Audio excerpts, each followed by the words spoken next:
कारखान्याचे चेअरमन झालेच पाहिजे, आमदार झालेच पाहिजे, पद मिळालं पाहिजे.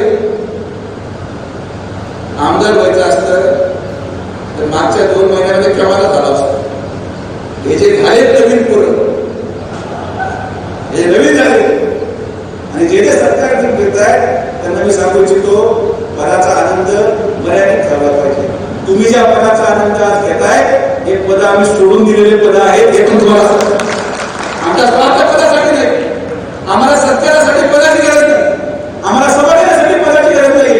आणि नुसतं गावात गेलो तरी लोक आत्महत्या घेतात. ही आत्महत्या विखे पाटील परिवाराबद्दल लोकांनी ही आत्महत्या गेल्या 50 वर्षाच्या कालावधीने करून दिली. त्यामुळे फार भारावून जाऊ नका. पद यायला जायला वेळ लागत नाही. मी जिवंत उदाहरण, पण आलं काय आणि केलं काय, किती वेळ लागला. पदाचा मान सन्मान केला पाहिजे.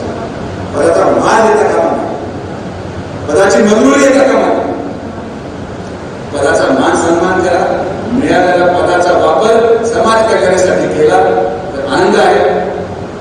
जर त्याचा दुरुपयोग केला तर मग आम्ही आहोतच. काही काही जबाबदाऱ्या परमेश्वराने लिहून दिलेल्या आहेत, त्याच्यापैकी आपण जबाबदारी आपण पार पाडली. विधानसभेपासून सुरुवात केली, अजून 5 वर्ष होतो.